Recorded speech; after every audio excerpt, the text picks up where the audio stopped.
নমস্কার, good morning বন্ধুরা, কেমন আছেন আপনারা সবাই? পৌলমীর সংসারে নতুন একটি ভিডিওতে আপনাদের সকলকে জানাই স্বাগত। এখন বেজে গেছে ঘড়িতে প্রায় 7:30। ঘুমটা ভেঙেছে কিন্তু অনেক সকালে, 5:30টার সময়। তো ঘুম থেকে উঠে ফ্রেশ ট্রেশ হয়ে মাম্মামকে ঘুম থেকে তুলে রেডি টেডি করে এখন স্কুলের জন্য রেডি করিয়ে দিয়েছি। আর ও এখন দাঁড়িয়ে আছে কখনো জেঠু আসবে। ওর জেঠু আনতে আসে, মানে ছাড়তে যায় আর বাবা আনতে যায়। জেঠু তার ছেলেকেও নিয়ে যায়, সঙ্গে ওকেও নিয়ে যায়, একই ক্লাস ওদের। আর এখন বাইরের ওয়েদারটা দেখো, গতকাল হয়েছে প্রচণ্ড বৃষ্টি, তো এখন সকালে আর বৃষ্টিটা নেই, একটুখানি রোদ ছায় ওয়েদার, রোদ হালকা হালকা একটু মেঘলা মেঘলা, মানে বৃষ্টি পড়েনি বললেই চলে। গত 3-4 দিন প্রচুর বৃষ্টি হয়েছে, আর ফুলগুলো এত সুন্দর ফুটেছে, দেখতে কি ভালো লাগছে। আর দেখো ওপরে কত পায়রা বসে আছে, ওই বাড়িতে না ওরা হচ্ছে গম দেয় পায়রাকে, তো ভোরবেলায় ঘুম থেকে উঠলে দেখা যায় পাশের ছাদটাতে একদম পায়রা ভর্তি, ওখানে গম দেয় আর ওরা খেতে আসে। তো এখন চলে এসেছে, ওরা আসবে আর কি, ফোন করলো, তো আমি ওই জন্য একটুখানি জল ঢেলে দিচ্ছি, যেহেতু এখনও এটা আমাদের বাসি পৈঠে, তো বাসি দুয়ারে তো বাড়ি থেকে বেরোতে নেই। তো সেই জন্য আমি এখন সামনেটা আপাতত মাম্মাম বেরোবে বলে একটু জল ঢেলে দিলাম, পরে ফুল তুলতে এসে ভালো করে পরিষ্কার করে পুরো যাতায়াতের রাস্তাটা আমি ধুয়ে নেব। তো এখন মাম্মাম বেরিয়ে গেল স্কুলের জন্য, আর আমি ওখান থেকে এসেছি, এসে ফ্রেশ ট্রেশ হলাম, ফ্রেশ ট্রেশ হয়ে টয়ে সমস্ত কিছু নাইটি ফাইটি চেঞ্জ হয়ে গেছে। তো এখন এসে গেছি রান্নাঘরে। বেবিদি তার কাজবাজ করে চলে গেছে, এখন ঘড়িতে বেজে গেছে প্রায় 1 ঘন্টা হয়ে গেছে, 8:30 পৌনে 9টা। তো আমি আজকে ড্রেস চেঞ্জ করতে গিয়ে একটুখানি না গাটাও ধুয়ে নিলাম, খুব মানে সকাল থেকে ব্যস্ত ছিলাম, তো একটুখানি না খুব ঘাম টামও দিচ্ছিল, তো সেই জন্য গা ফা ধুয়ে নিয়েছি। আর এখন হচ্ছে চলে এসেছি রান্নাঘরটা একটু উইকলি যেরকম ক্লিন করি, সপ্তাহে 2বার আমি রান্নাঘরটা ক্লিন করি, তো রান্নাঘরটা ক্লিন করতে চলে এসেছি। ওইদিকে চা বসিয়ে দিয়েছি, কারণ বাবাও চলে এসেছে, বাবা হচ্ছে পেপার পড়ছে, বিস্কুট খাচ্ছে, তো তাই ভাবলাম যে চাটা বসিয়ে দিই, কারণ চাটা হবে, একটু চায়ের পাতাগুলো ভিজবে, কারণ অনেকটাই 5-7 মিনিট টাইম লাগে। আর তার সাথে এখন দেখো সময় ওয়েস্ট করে তো লাভ নেই, রান্নাঘরটা ভালো করে গুছিয়ে নিচ্ছি। এই দিকটা না এই সপ্তাহে, যেহেতু মামামের এই সপ্তাহে প্রথম স্কুল খুললো, তো আমি এতটাই ব্যস্ত ছিলাম যে এই পাশটা না ক্লিন করাই হয়নি, তো প্রচণ্ড ধুলো পড়ে গেছে, তাই মাইক্রো ওভেন ইন্ডাকশন সমস্ত কিছু পরিষ্কার করে মুছে টুছে ক্লিন করে নিচ্ছি। তো আজকে হচ্ছে জলখাবারের হাঙ্গামটা নেই, জলখাবারে আজকে সবাই ঠিক করেছে ইডলি আনা হবে, ইডলি খাওয়া হবে। তো না হলে ভেবেছিলাম হয়তো ডিম টোস্ট করব, কিন্তু সব মা বললো যে না, জিজ্ঞেস কর বাবাকে, আর যে ইডলি খায় নাকি, তাহলে ইডলি আনা হবে। তো জিজ্ঞাসা করতে বললো যে হ্যাঁ খাবে বলে, তো সেজন্য আজকে জলখাবারের অত তাড়াহুড়ো নেই। তো আজকে ওই জন্য চলে এসেছি রান্নাঘরটা ক্লিন করার জন্য, রান্নাঘরটা প্রচণ্ড ধুলো পড়ে গেছে। আর আমি না ওই একবার মুছে দিলে হয় না, বারবার নাতা ধুয়ে ধুয়ে আমি মুছি। আমার জানি না, হতে পারে এটা একটা ম্যানিয়া, কিন্তু আমার ভালো লাগে না, আমি একটু পরিষ্কার পরিচ্ছন্ন করে না মুছলে হয় না। তো ওইখানে যেই যেই জিনিসগুলো ছিল সমস্ত কিছু পরিষ্কার করে ধুয়ে টুয়ে এনে আমার মোছা হয়ে গেছে, একদম দেওয়াল টেওয়াল সব 2-3 বার ধরে মুছে মুছে ধুয়ে নিয়েছি, মানে ধুয়ে ধুয়ে মুছে নিয়েছি, এক কথা উল্টো পাল্টা হয়ে যাচ্ছে। আর এখন এই কলসিটা বসিয়ে দেবো, কলসিটাও হচ্ছে একটুখানি জল কম আছে, কলসিটা ভালো করে দেখতেই পাচ্ছ ধুয়ে নিচ্ছি। ওইদিকে চাও হয়ে গেছে, চা দিয়ে দেবো, মোটামুটি আমার ওই দিকটা পুরোটাই মোছামুছি পরিষ্কার হয়ে গেছে। আর এখন চাটা দিয়ে দেবো, আর কলসিটাও ভরা হয়ে, কলসিটা একটু খালি আছে বলে ভরতে দিয়ে দিলাম। তো এই হলো আজকে সকালবেলায় আজকে একটা বড়সড় কাজ হয়ে গেল। সত্যি কথা বলতে, আমরা যদি ঘুম থেকে উঠে একটা রুটিন মাফিক কাজ করি না, তাহলে দেখবে কাজগুলো যে এটার পর কোনটা করব সব কিছু একটা টাইম মাফিক। আর আমার না খুব মনে হয় কাজের মধ্যে নিজেকে এঙ্গেজ রাখার মতন ভালো জিনিস আর কিছু হয় না, কারণ আমরা কাজের মধ্যে এঙ্গেজ রাখলে না আমরা অনেক কষ্ট দুঃখ ভুলে থাকতে পারি। জানি মন ভালো না থাকলে কোনো কিছু করতে ইচ্ছে করে না, কিন্তু দেখবে কাজের মধ্যে থাকলে না মনটা তাও একটুখানি খারাপ, মানে ভালো থাকে, কোনো কিছু বাজে চিন্তা আসে না। কিন্তু আমি দেখেছি কাজের মধ্যে না থাকলে মাথার মধ্যে উটকো চিন্তা ভাবনা না কত কিছু ঘুরতে থাকে, খুব মন খারাপ লাগে।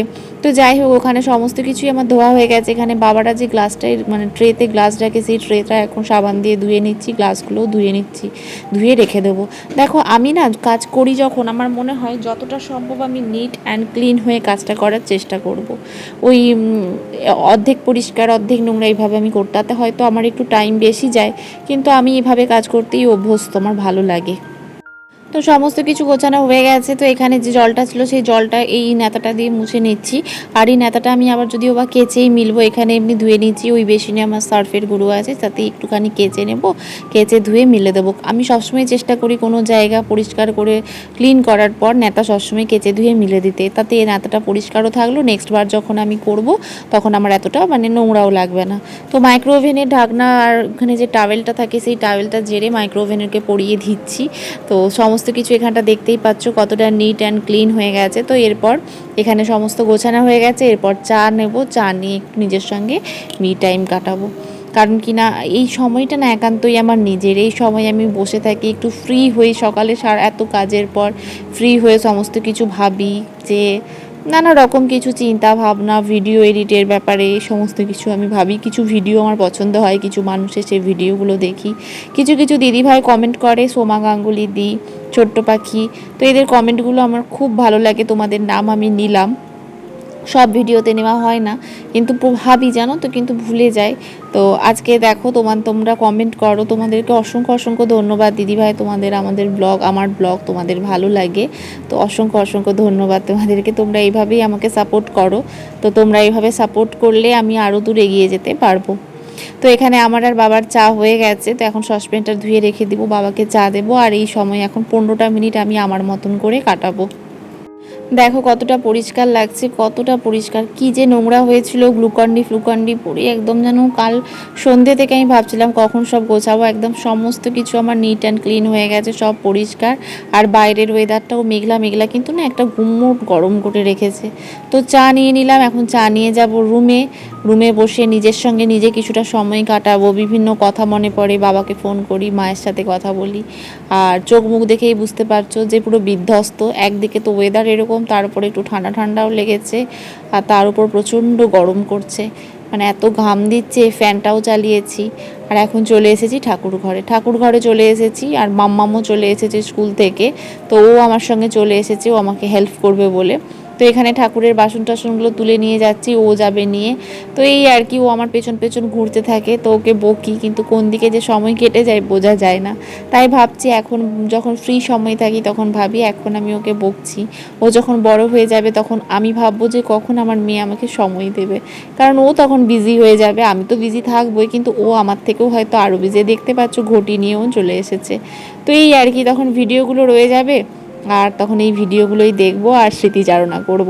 সত্যি কথা বলতে ইউটিউব একটা আমাদের বড় প্ল্যাটফর্ম এনে দিয়েছে, যেই প্ল্যাটফর্মে আমরা কত মেমোরি ধরে রাখতে পারি। শুধু যে ইনকাম বা শুধু যে ভিউজ, শুধু যে সাবস্ক্রাইবার সেটা নয়, তার সাথে কিন্তু এগুলো ছোট্ট ছোট্ট মেমোরি, যেগুলো আগে থাকতো না।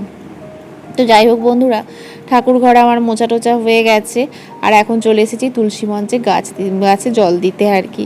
তো দেখতেই পাচ্ছ, আর আমি সব সব তোমাদেরকে কিছু টিপস শেয়ার করব, যাতে তোমাদের সংসারেও সুখ শান্তি আসে। তুলসী গাছ সবসময় না বাসি জামা কাপড়ে একদম ছুবে না, সবসময় কাঁচা জামা কাপড়, না খাওয়া যে জামা কাপড়, সেই জামা কাপড় পরে তুলসী গাছের মঞ্চে জল দেবে, এটা খুব দরকার।